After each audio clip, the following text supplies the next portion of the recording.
Muito boa noite, muito boa noite, boa noite, boa noite. Graças a Deus, graças a Deus. Maravilhoso, muito bom, que coisa boa, que coisa boa. Estamos aqui nesta segunda-feira. Estamos aqui nesta segunda-feira, dia 26 de agosto de 2024.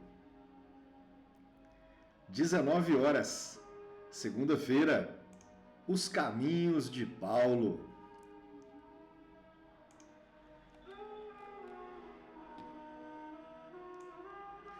Sejam muito bem-vindos.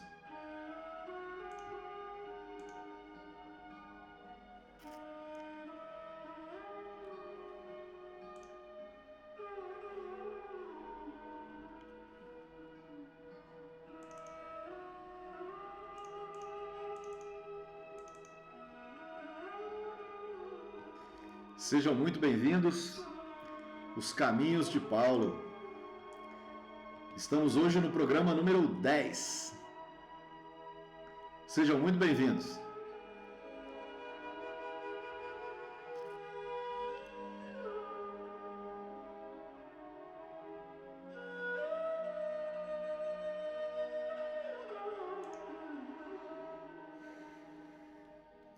Gratidão, gratidão à espiritualidade maior, gratidão ao nosso Mestre Jesus, gratidão aos benfeitores, aos nossos irmãos, espíritos benfeitores, coordenadores desse programa, desse projeto, que já estão presentes aqui conosco.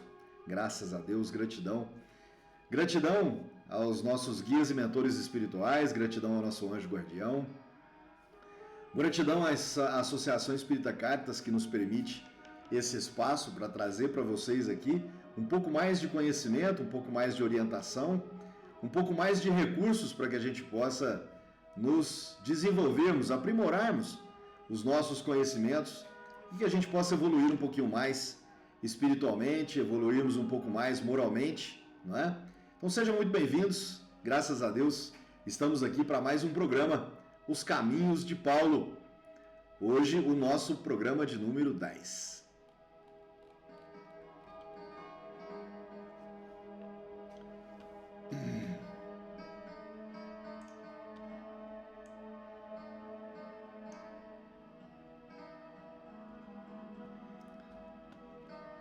Muito bem, sejam muito bem-vindos, sejam muito bem-vindos, muito bem-vindas também.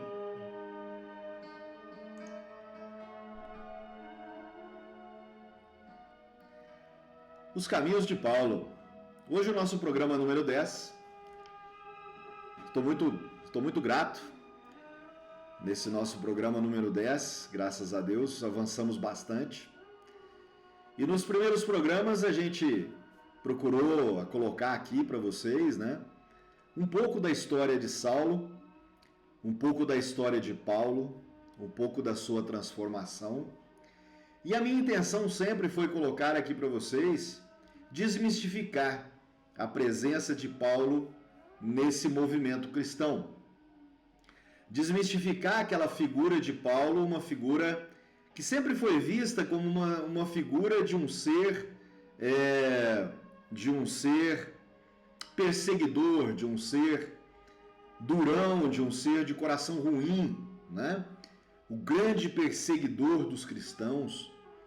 Então minha intenção aqui sempre foi colocar nesses primeiros programas, colocar aqui para vocês, trazer essa reflexão que eu tenho comigo, desmistificar essa figura.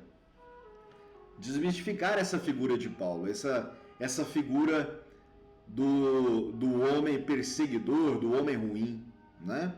Ao invés de olharmos para ele como um olhar mesmo de um homem bom, um homem cristão. Nos primeiros momentos de vida dele, claro, né? Ele não era considerado um cristão, claro que não. Muito antes, pelo contrário. Mas ele era um homem racional e muito bem preparado dentro da lei judaica, dentro da primeira lei, não é? Dentro daquela lei mosaica, judaica, daquelas tradições de onde ele foi nascido, criado, educado, né? Como um homem que ele foi tão bem preparado que a gente olha para Paulo aos 30, 31, 32 anos, ele já era considerado um rabino, ou seja, ele já era considerado uma figura importante diante daqueles que o cercavam naquele momento. E era um dos mais novos e um dos mais brilhantes homens daquela época, com a sua cultura, com a sua oratória, com a sua perspicácia, com a sua determinação, não é? Era realmente considerado um homem brilhante naquilo que ele fazia. Um coração reto em cima, né, sobre aquilo que ele acreditava, sobre aquilo que ele foi educado, sobre aquilo que ele foi construído, forjado, né? E eu tenho comigo que é justamente por causa disso que Mestre Jesus o preparou como um espírito, o preparou com todo o dom para que ele pudesse dar continuidade à obra do Mestre Jesus, dar continuidade à mensagem, dar continuidade e levar a mensagem de amor e paz do nosso Mestre Jesus, dar continuidade a toda a obra, né, que Mestre Jesus começou a construir. Então, nos primeiros programas, né, que nós trouxemos aqui, e esses primeiros programas já estão gravados lá no canal do YouTube da Associação Espírita Cartas também. Quem quiser assistir os primeiros programas já estão lá gravados, né, no YouTube, lá no canal do YouTube da Associação Espírita Cartas. Pode ir lá, procurar os primeiros programas e assistir esses primeiros programas, né? Trouxe para vocês nos programas anteriores alguns trechos do livro Paulo Estevão, que eu também convido vocês a, né, se puderem, fazer a leitura. Hoje já tem leitura em PDF, leitura em livro físico, já tem audiobook, já tem diversas maneiras, né? Tem até grupos de estudo que fazem a leitura de capítulo por capítulo, né? Eu segui por muito tempo, inclusive, um destes grupos, não é? Então hoje tá muito acessível toda essa literatura de Paulo Estevão, né? E hoje, então, eu tinha programado da gente começar hoje, de verdade, né, o trabalho, a leitura, mergulharmos um pouco mais nas cartas de Paulo, começando pelo livro Atos dos Apóstolos, não é? E é o que nós vamos fazer hoje. Então, hoje nós damos continuidade aqui aos caminhos de Paulo e hoje a gente começa, então, a mergulhar no texto, né? A mergulhar no texto, primeiramente, do Atos dos Apóstolos. E depois, então, nós vamos trabalhando. É claro que nós não vamos vencer toda a literatura num programa só. Então, hoje a gente começa os Atos dos Apóstolos, né? E o que eu vou fazer? O que eu trouxe para vocês? Qual vai ser essa dinâmica, né? Nós vamos fazer a leitura do livro dos Atos dos Apóstolos, vamos fazer o comentário, trazer essa intenção, né? A intenção desse programa Caminhos de Paulo não é simplesmente fazer a leitura do texto, né? Mas trazer a partir dessa leitura, trazer essa história para a nossa existência, contextualizar essa história para a nossa existência, para que nós possamos, também enxergando a partir desse texto, a partir do Evangelho, a partir dessa história, a partir a partir da continuidade, né, que Paulo apóstolo então promove na construção desse movimento cristão, contextualizar para a nossa existência, contextualizar esse aprendizado para a nossa vida, para que a gente possa também enxergar a vida de maneira diferente, não é? Como o próprio Paulo diz, seguir a vida de Jesus, seguir a vida do Mestre Jesus, trazer o Evangelho para o nosso coração, trazer o Evangelho para dentro da nossa vida, é verdadeiramente nós construirmos uma visão diferente da nossa vida. É nós vivermos um pouco mais de maneira lúcida, vivermos uma vida real, vivermos uma vida mais clara, uma vida mais iluminada. Como ele diz no texto, viver uma vida de Salvador, né? Cristo nos salva. Mestre Jesus nos salva, Cristo nos salva. O que significa essa salvação, né? Qual é a perspectiva da salvação?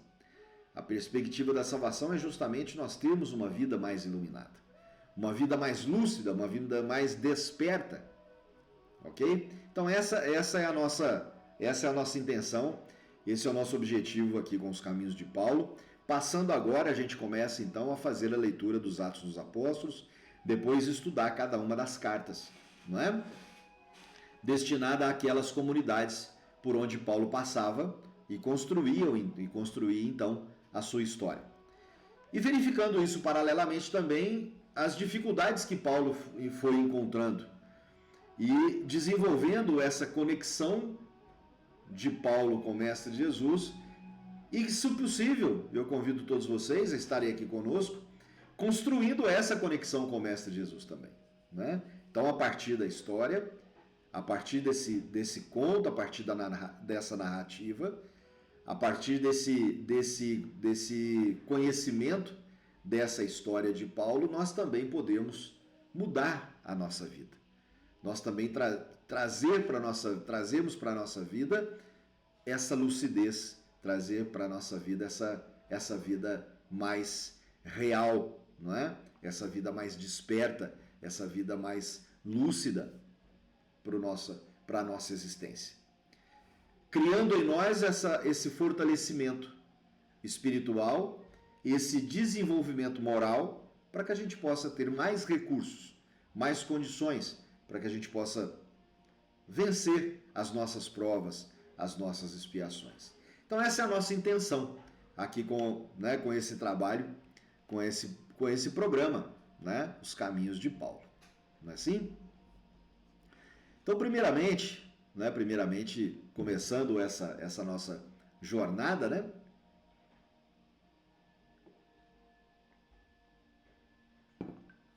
Eu gostaria de chamar a atenção para alguns detalhes, né? Para alguns detalhes que nós temos a partir aqui da história de Paulo, né?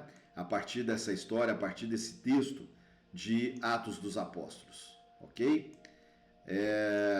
Eu gostaria de chamar a atenção para vocês, por exemplo, o primeiro detalhe, né? Um primeiro detalhe importante que eu gostaria de trazer para vocês é que no início de Atos dos Apóstolos, onde Paulo, né, na verdade não é Paulo, né, quem escreve o livro Atos dos Apóstolos, na verdade existe algumas controvérsias, mas na grande maioria dos defensores, né, dos autores, dos estudiosos, dos cientistas estudiosos, na sua grande maioria, coloca sobre coloca sobre a figura de Lucas, né, o narrador dessa história. Então, quem escreve Atos dos Apóstolos, para muitos, né, cientistas, e eu acredito também, eu também comungo com essa tese, né, é que quem escreve Atos dos Apóstolos, então, é Lucas. Lucas é que começa, então, a narrar essa história, a escrever essa história e a narrar tudo aquilo que aconteceu durante toda essa história. E a gente vai poder perceber que até um determinado ponto dessa escrita, dessa narrativa, é uma narrativa feita em segunda pessoa, né? Ele fazia, ele acontecia, não é? E depois disso, essa narrativa passa para nós, acontecendo a inserção da pessoa de Lucas no processo. E por que acontece dessa forma? O que levou a acontecer essa possibilidade dessa escrita dessa forma, né? É que até um determinado momento, Lucas não estava presente durante a história, né? Lucas fica sabendo destas histórias e escreve então essa história, contando, narrando essa história. Todo o livro Atos dos Apóstolos, ele é uma narrativa. E uma narrativa muito bem escrita com muito cuidado, né? O escritor toma, o autor dessa obra toma um cuidado muito carinhoso com toda a escrita. E como isso era escrito para outras pessoas, e principalmente naquela época, a gente vai poder perceber que em vários momentos, né, são dito coisas ali, são narradas coisas ali, são escritas determinadas partes da história com muita ênfase em determinadas situações, com palavras fortes, com muita ênfase. Por quê? Estava sendo destinada a uma comunidade e essa escrita precisava de convencer quem estava lendo, estudando naquele momento, e convencer mesmo, e convencer de maneira forte, não é? Não era simplesmente uma narrativa contando simplesmente uma história, mas sim narrando, contando uma história e doutrinando ao mesmo tempo. Então a gente vai poder perceber na escrita de todo o Atos dos Apóstolos, de todas as cartas, a gente vai poder perceber esse detalhe nesse processo de escrita, nesse processo de narrativa. E o interessante é que, então, em Atos dos Apóstolos, em até determinado momento, Lucas não participava, ele contava, né? Ele narrava uma história que ele estava absorvendo. Ele entrevistou certas pessoas, ele entrevistou certos atores dessa história. E aí então narrou, e aí então contou, e aí então escreveu. Em determinado momento ele passa a fazer parte. Por quê? Ele então é convidado por Paulo, em determinado momento, ele é convidado por Paulo para fazer parte da comitiva com Paulo, não é? Então, Paulo estava de posse estava acompanhado por mais 2 amigos, não é? E encontra com Lucas, então, num determinado local, num determinado lugar, numa determinada cidade, encontra Lucas lá no mercado, e aí encontra com Lucas e fala: opa, e você por aqui, né? Que bom te ver, que bom te encontrar por aqui. E aí os dois se atualizam das histórias, né? Lucas conta o que ele estava fazendo, que ele estava tranquilo, que ele estava naquele momento que ele não tinha nenhum compromisso profissional, e Paulo então também conta para ele o que eles estavam fazendo ali. E convida então Lucas para fazer parte dessa comitiva e juntos propagarem o Evangelho, e juntos propagarem a mensagem de amor e paz do Mestre Jesus. Então, a partir desse momento, Lucas então começa a narrar, começa a escrever, ele juntado à história. Então ele passa, né, a escrever como nós, né, fizemos isso, viajamos, fizemos, acontecemos, não é? Então ele passa a contar a história, ele envolvido na história. Então isso são 2 detalhes muito importantes que é interessante a gente entender um pouco antes da leitura. Outro ponto importante, outro ponto interessante, curioso também, é nós entendermos o momento que estava sendo escrito essa narrativa, né? No momento em que começa a se escrever essa narrativa, nós estamos há 3 décadas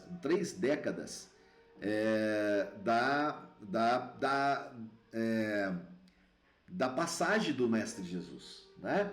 Nós estamos há 3 décadas do sacrifício do Mestre Jesus, da crucificação, morte e ressurreição do Mestre Jesus. Então nós estamos há 30 anos depois daquilo que aconteceu. Então a gente pode perceber também que o movimento cristão já tinha tomado força, que algumas comunidades já tinham sido construídas, algumas comunidades já tinham sido formadas, alguns daqueles primeiros cristãos já tinham começado as suas jornadas missionárias, não é? Muitas das coisas já aconteciam naquele momento.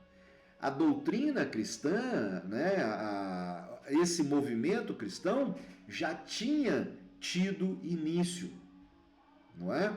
Depois da crucificação, morte e ressurreição do Mestre Jesus, Mestre Jesus ainda fica 40 dias com os discípulos e depois então ele efetivamente parte, não é? E aí então, 30 anos depois, não é? 30 anos depois vem então todos esses acontecimentos. Saulo naquela época, nasce aproximadamente 5 anos depois da crucificação, da morte, né, da ressurreição do Mestre Jesus. Saulo nasce 5 anos depois disso. Aos 30 anos aproximadamente, ele tem um encontro em Damasco.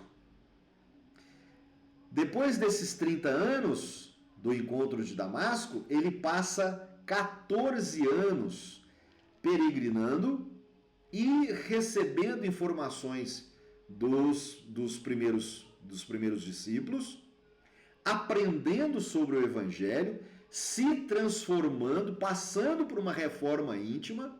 Ele passa 10 anos em Tarso, fabricando tendas, né, dando algumas palestras sobre o Evangelho, se envolvendo com tudo aquilo, foi preso algumas vezes. Ele passa então 14 anos, então aproximadamente 44 para 45 anos é que então Paulo, já batizado como Paulo, ele começa efetivamente as suas jornadas missionárias, não é?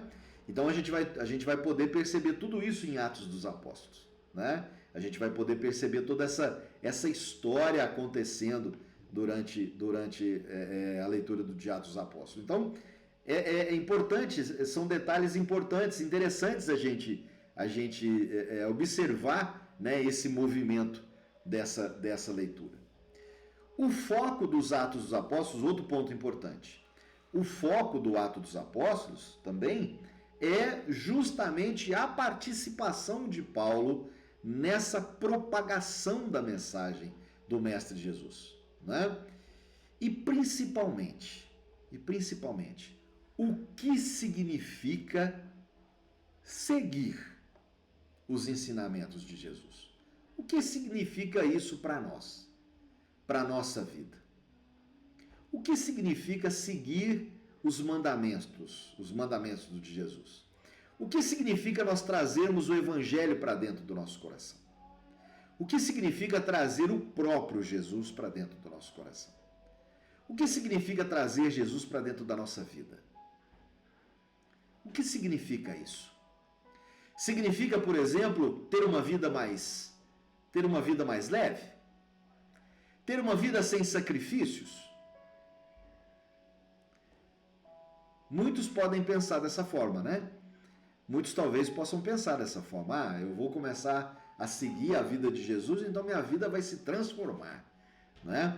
Eu vou começar a viver uma vida maravilhosa, não é? Uma vida sem problemas, uma vida sem desafios, uma vida iluminada, não é assim? Para muitos, né? Quando a gente diz assim, nós temos uma vida iluminada, pode pensar que, nossa, a vida desse cara é um mar de rosas. Não é assim? Alguém de vocês pensa dessa forma?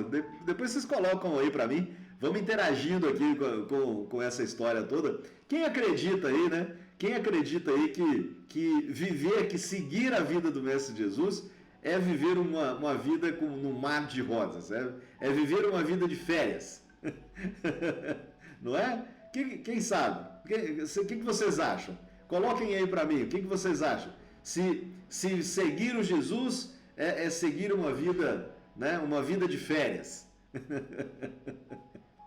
A gente pode perceber justamente o contrário, né? Viver, seguir o Evangelho, seguir a vida, seguir a doutrina do Mestre Jesus, não é? É justamente o contrário. É ter uma vida, não ter uma vida de mar de rosas, não é? Mas ter uma vida mais lúcida, como a gente tem sempre dito aqui. Ter uma vida mais desperta, ter uma vida sem ilusões, não é?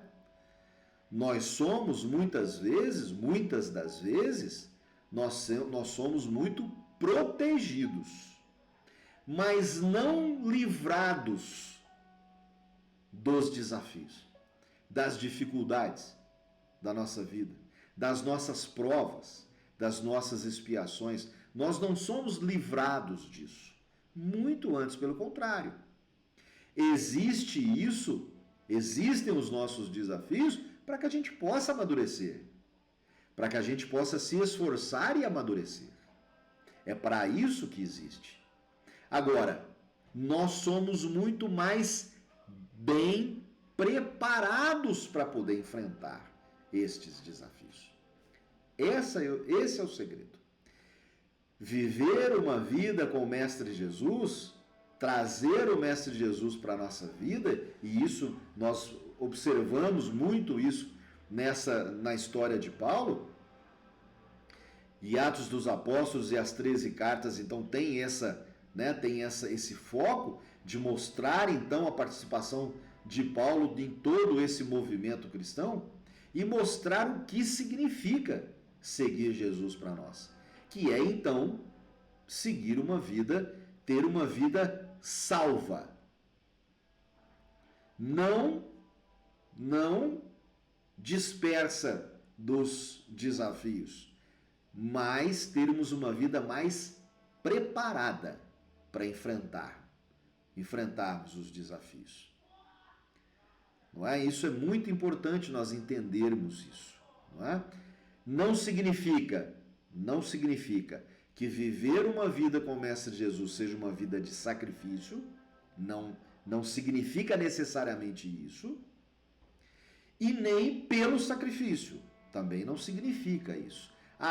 É porque eu estou sendo sacrificado, né? Eu vim na terra para ser sacrificado. Não é.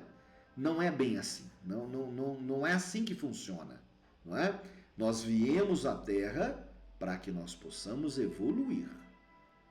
Senão nós não teríamos essa condição. A vida, ela é por nós, ela é para nós, não contra nós. Nós ganhamos misericordiosamente essa oportunidade. É uma oportunidade misericordiosa. Nós ganhamos, né, a oportunidade de estarmos vivos. Para que nós possamos então evoluir, para que nós possamos então amadurecermos moralmente. Ah, César, mas não são todos que aproveitam essa oportunidade. Sim, aí vai do livre-arbítrio de cada um, não é? Agora, aquele que aproveita isso então para poder se desenvolver, aqueles que aproveitam essa oportunidade para efetivamente desenvolver-se na vida, crescer espiritualmente, amadurecer moralmente, se desenvolver, esse então consegue uma vida, né, mais preparada. É isso que significa seguir Jesus. Não é ter uma vida de sacrifício, não é assim. Não é porque nós estamos aqui, nós estamos sendo sacrificados, também não é assim. Ok? Nós viemos à Terra, primeiro, para que a gente possa evoluir. Segundo, seguir o movimento, seguir a doutrina de Jesus, seguir Jesus como modelo e guia, é termos então uma vida mais preparada para enfrentarmos os desafios. enfrentá-los de maneira mais serena, enfrentarmos de maneira mais clara, mais transparente, mais iluminada, sem o véu do orgulho, do ego, da vaidade, da impaciência, não é? Da ansiedade, não é assim? Da vaidade, da inveja. Então, é viver uma vida mais serena, mas não distante dos desafios. Os desafios existem justamente para que a gente possa aprender a crescer, não é? E o próprio Paulo diz no capítulo, né? Nós vamos passar por ele, não é? No capítulo, se não me engano, no capítulo 2, isso. No capítulo 2, né? No verso 47, vamos só conferir aqui. No capítulo 2, verso 47. Ó, capítulo 2, verso 47.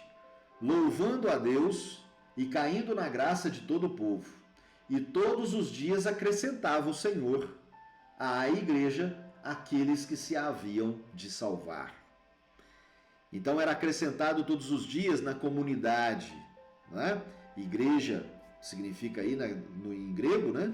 Comunidade, não o templo, mas a comunidade. Todos os dias eram acrescentados aqueles, né, que haviam de salvar. Então, qual é essa perspectiva da salvação? Qual é a perspectiva da salvação para nós? Nós temos 3 perspectivas com relação à salvação, não é? A ter uma vida salva. A primeira perspectiva é a perspectiva da imortalidade. A perspectiva da imortalidade é termos uma visão espiritual, é termos uma visão de nós enquanto espíritos milenares que estamos reencarnação em reencarnação para que a gente possa amadurecer. A perspectiva da imortalidade é sabermos que a morte ela não existe para nós espíritos. A morte existe para nós carnais, para essa persona que está aqui agora, para esse corpo, para esse invólucro carnal. Não é? Isso acaba. Isso vai ter um determinado momento que isso encerra. Nós temos o nosso tempo biológico, né? O nosso relógio biológico, ele tem um momento para parar. Ele tem um momento exato para parar. E vai ter sempre uma desculpa qualquer, um acidente, uma doença, qualquer uma dessas desculpas, né, humanas, para que esse relógio biológico ele se interrompa, ele pare. Então nós temos início, princípio e fim.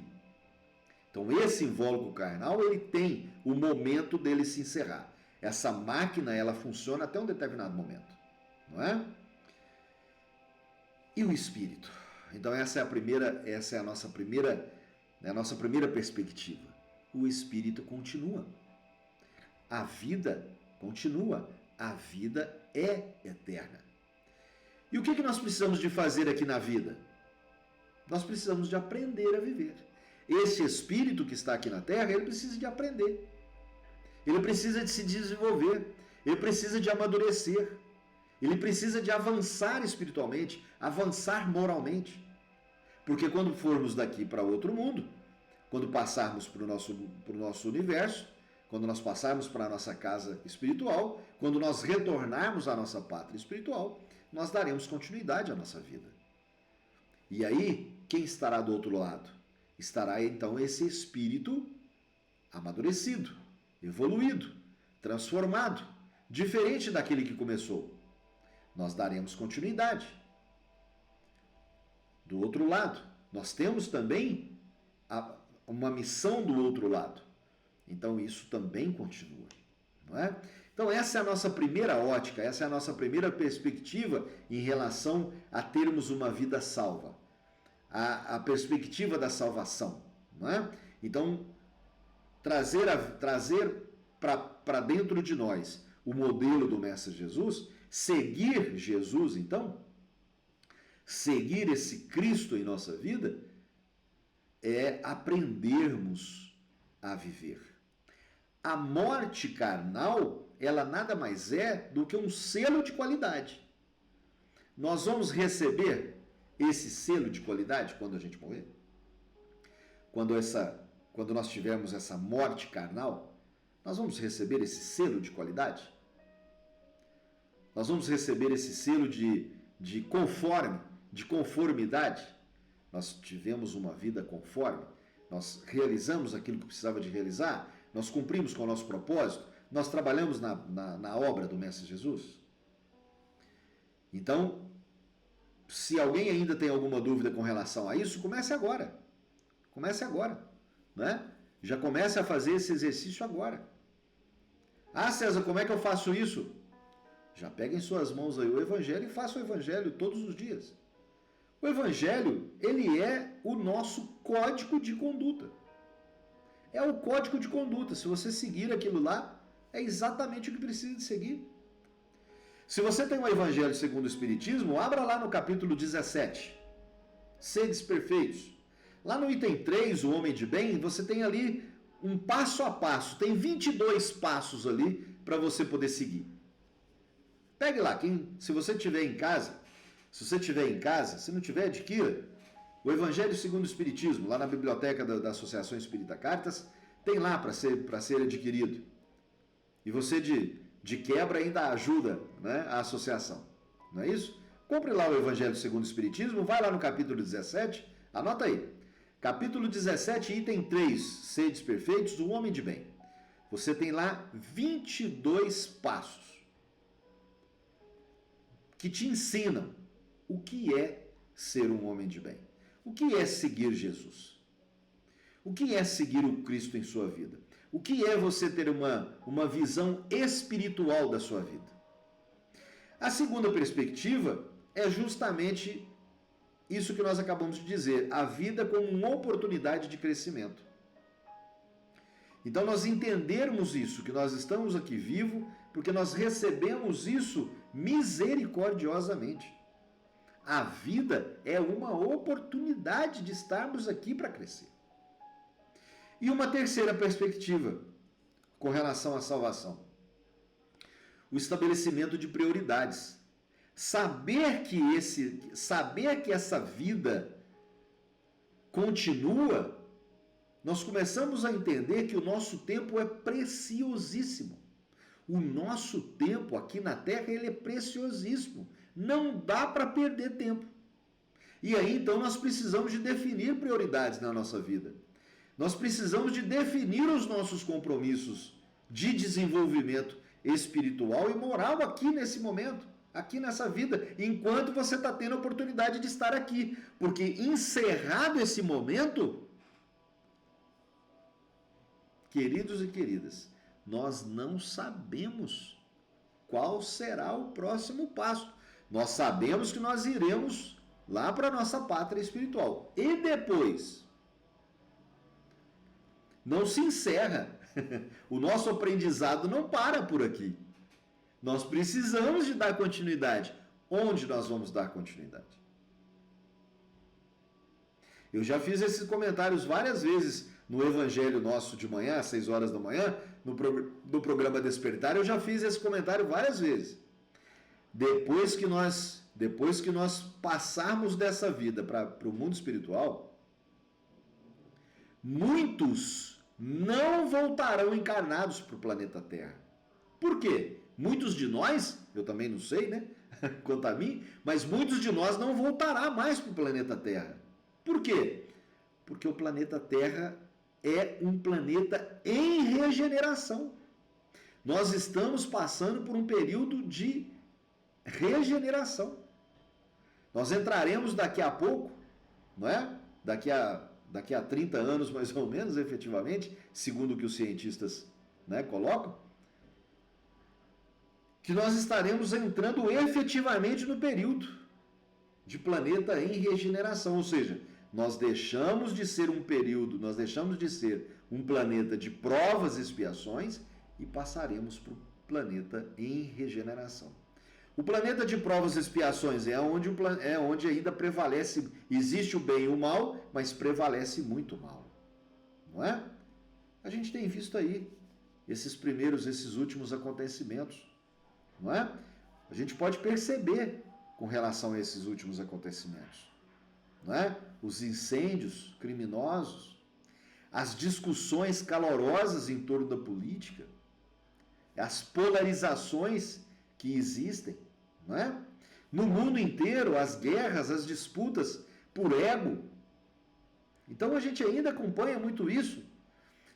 No momento do planeta em regeneração, tudo isso tende a acabar. E aí aqueles que desencarnarem aqui no planeta Terra, que não aprenderem essa evolução, já não retornam mais para cá. Vão para outros orbes terrestres, vão para outros orbes, vão para outros planetas que estarão em provas e expiação. E aí a gente não sabe se estará muito, né? Se estará ainda muito, muito atrasado, não é?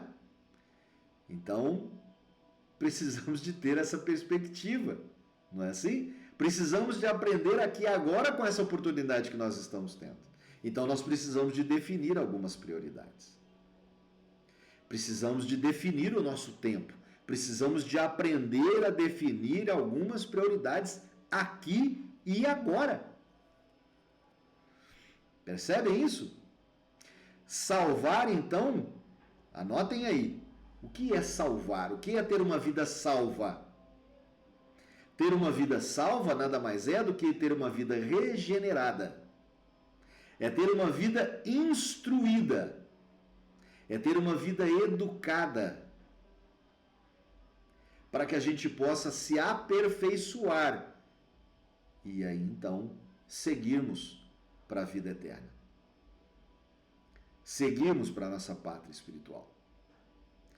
Nós precisamos então aqui e agora nos regenerarmos. O que nós estamos dando atenção? O que é verdadeiro para nós? O que é verdade para nós nessa nossa vida de evolução, de regeneração? Nós estamos aprendendo a nos instruirmos a partir dos nossos desafios, a partir das minhas dificuldades, eu consigo aprender alguma coisa? Eu consigo me instruir com relação a alguma coisa? E mais, a partir da minha instrução, eu consigo contribuir com a vida dos outros? Com a vida do meu próximo? Eu consigo me educar com relação aos meus desafios? As minhas provas, as minhas expiações? Então, estas perspectivas, estarmos atentos a estas instruções, estarmos atentos a todo esse movimento, é aprendermos a seguir Jesus. É aprendermos a trazer Jesus para dentro do nosso coração, trazermos Jesus para dentro da nossa vida, trazermos o Mestre Jesus, o Cristo, como modelo e guia para a nossa vida. Isso é viver, isso é o que significa seguir Jesus. Seguir Jesus significa aprendermos a viver. Seguir Jesus significa nós evoluirmos com relação a isso, não é? Então eu estou colocando isso para nós, né? Tudo bem antes para a gente poder começar a fazer a leitura de Atos dos Apóstolos. Nós vamos fazer uma leitura comentada e a todo momento nós vamos estar linkando estes pontos, né, com o passar da leitura com essa leitura de Atos dos Apóstolos, tá bom? Então é importante que a gente aprenda, né? Que a gente observe estes detalhes para que a gente vá se conectando verdadeiramente com com toda essa história. E como eu disse antes, a partir do momento que a gente vai contextualizando, né?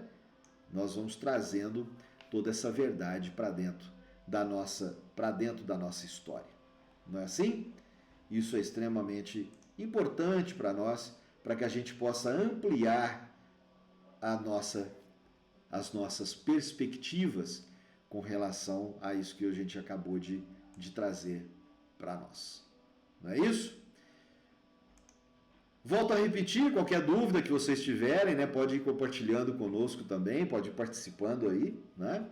A gente pode ir trocando algumas ideias para que a gente vá esclarecendo melhor toda essa relação aí nos caminhos de Paulo. Então vamos lá, estamos aqui no capítulo 1 de Atos dos Apóstolos. Então Lucas começa a narrar, não é? O Ato dos Apóstolos dizendo assim: fiz o primeiro tratado, ó Teófilo. Nesse momento aqui a gente não sabe direito, né? Mas muito provavelmente seja isso.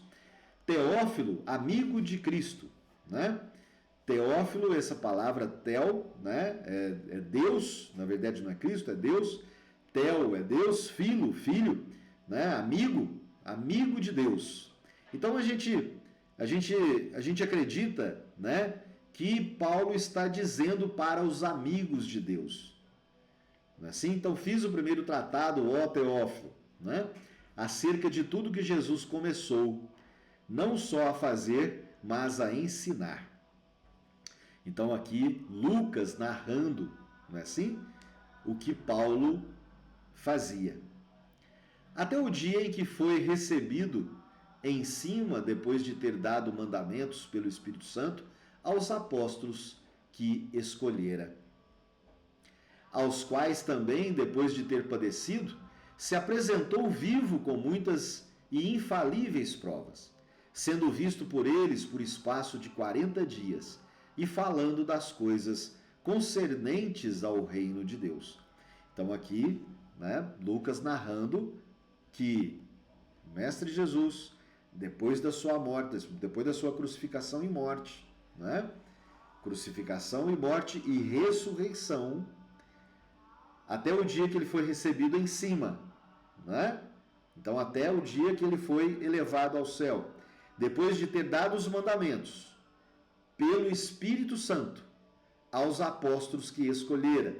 Então ele escolheu aqueles discípulos, os primeiros discípulos que o acompanharam até esse momento. Depois disso, então, ele fica, aos quais também, depois de ter padecido, se apresentou vivo, com muitas e infalíveis provas. Então tem a prova de Tomé, né, que falou que poderia colocar a mão nas feridas dele, né, assim?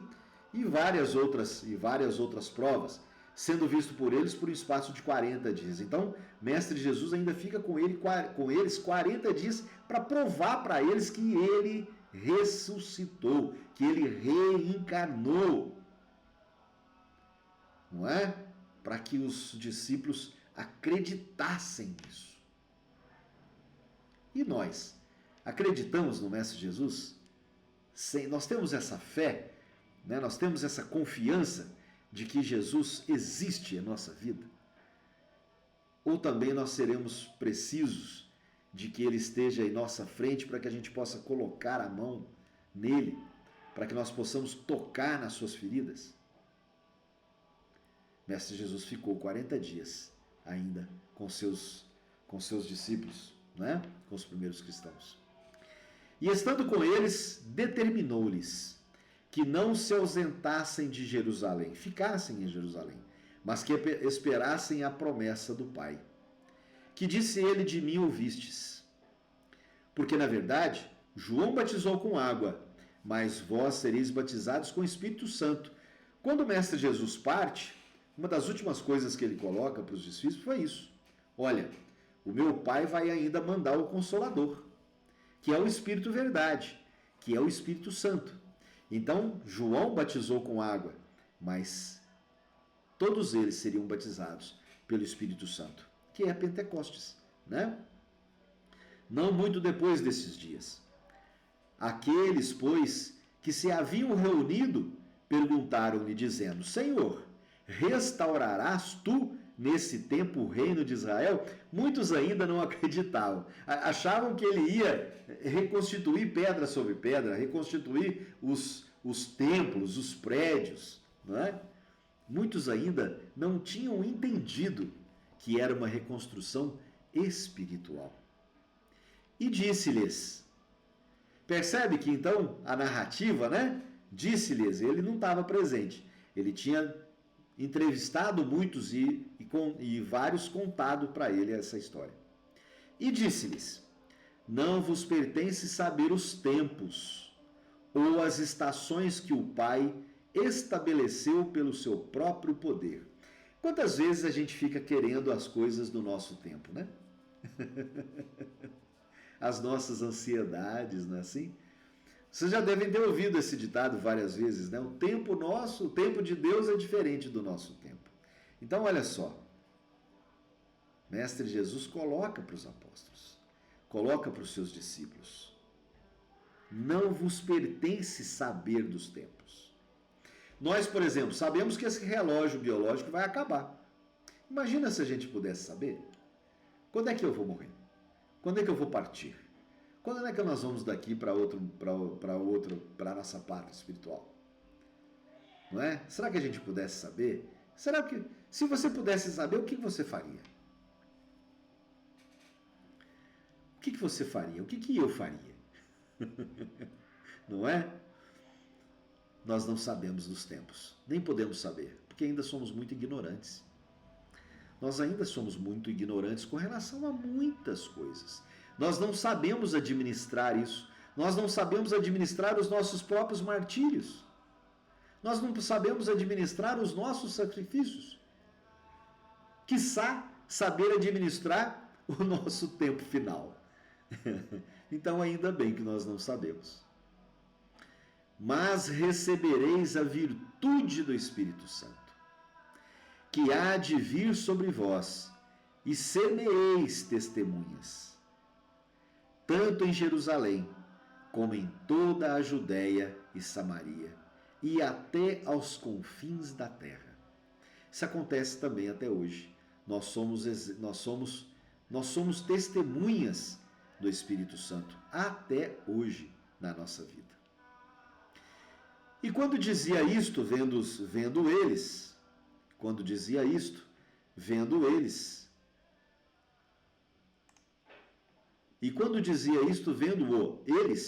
foi elevado às alturas. Em uma nuvem o recebeu, ocultando-o a seus olhos. Então foram as últimas palavras do Mestre Jesus com os seus discípulos. Recebereis a virtude do Espírito Santo. Não vos pertencem saber os tempos ou as estações que o Pai estabeleceu pelo seu próprio poder. Mas recebereis a virtude do Espírito Santo, que há de vir sobre vós, e ser-me-eis testemunhas, tanto em Jerusalém como em toda a Judéia e Samaria, e até aos confins da terra. E quando dizia isto, vendo-o eles, foi elevado às alturas. E em uma nuvem o recebeu, ocultando os seus olhos. E estando com os olhos fitos no céu, enquanto ele subia, eis que junto deles se puseram 2 homens vestidos de branco, os quais lhes disseram: homens galileus, por que estáis olhando para o céu? Esse Jesus, que dentre vós foi recebido, em cima, no céu, há de vir assim, como para o céu o vistes ir. Então voltaram para Jerusalém do monte chamado das Oliveiras, o qual está perto de Jerusalém, à distância do caminho de um sábado.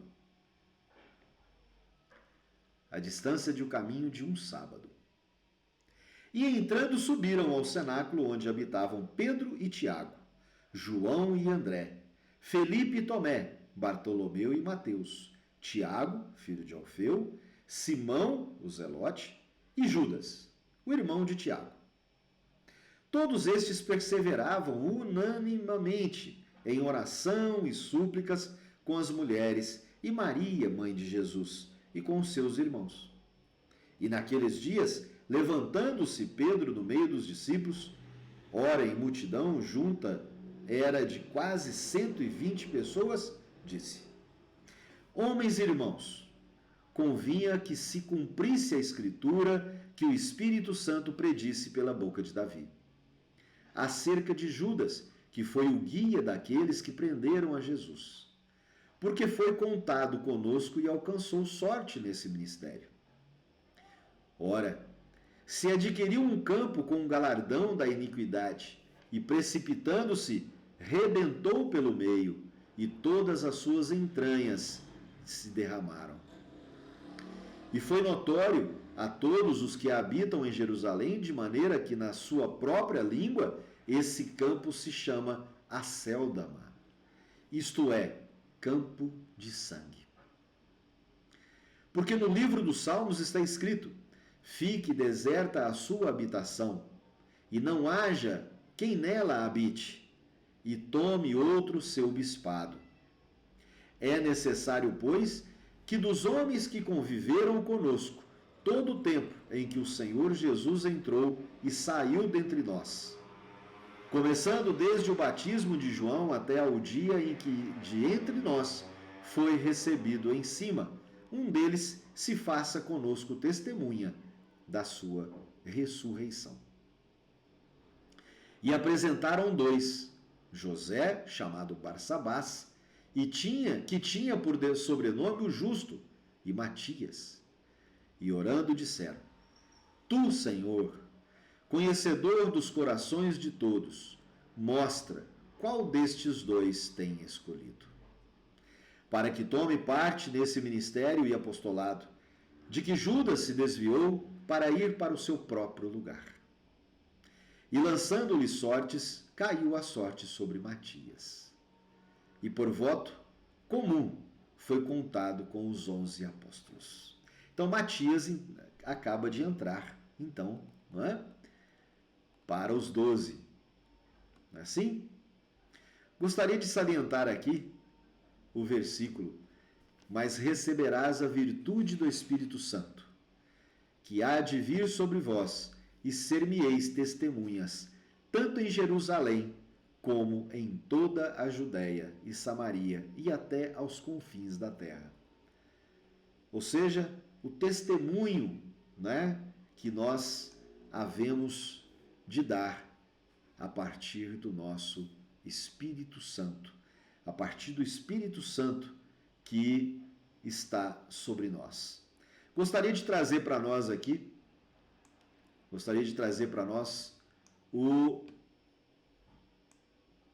o que Emmanuel coloca a respeito desse versículo.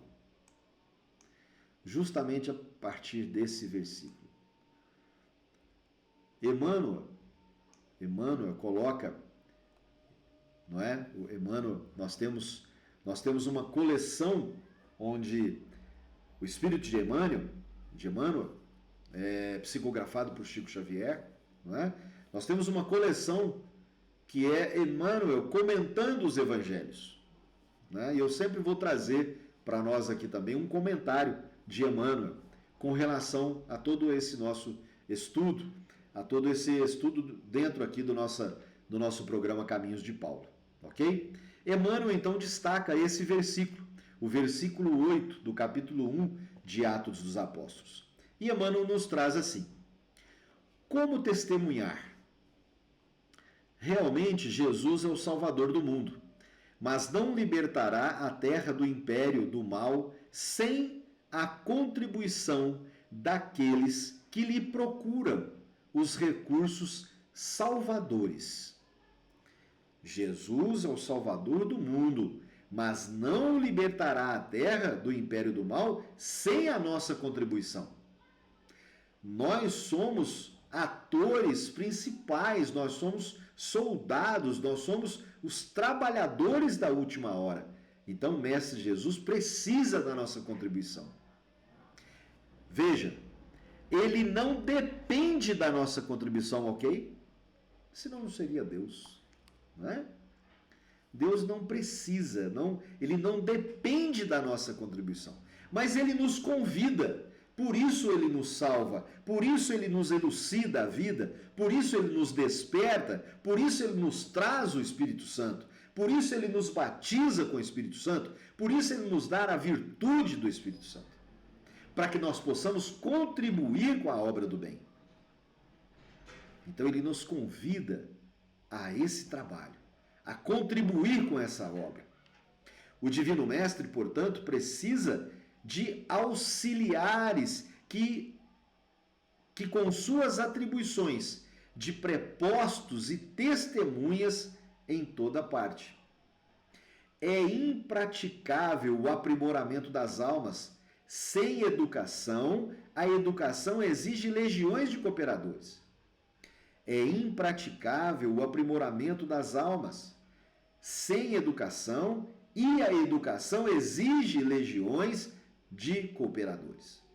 Contudo, para desempenharmos a tarefa de representantes do Senhor na obra sublime de elevação, não basta o título externo, com vistas à escola religiosa.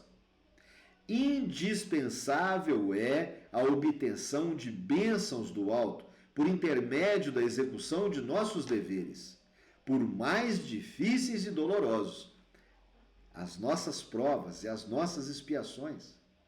Os nossos desafios, nós precisamos de passar por esse crivo, para que nós possamos ser escolhidos nessa obra, para que nós possamos ser os auxiliares nessa obra do Mestre Jesus. Até agora, conhecemos a saciedade na terra, o poder de dominar, governar, recusar e ferir, de fácil acesso no campo da vida. Raras as criaturas, porém, fazem por merecer de Jesus o poder celeste de obedecer. Ensinando, de amar, construindo para o bem, de esperar, trabalhando, de ajudar desinteressadamente.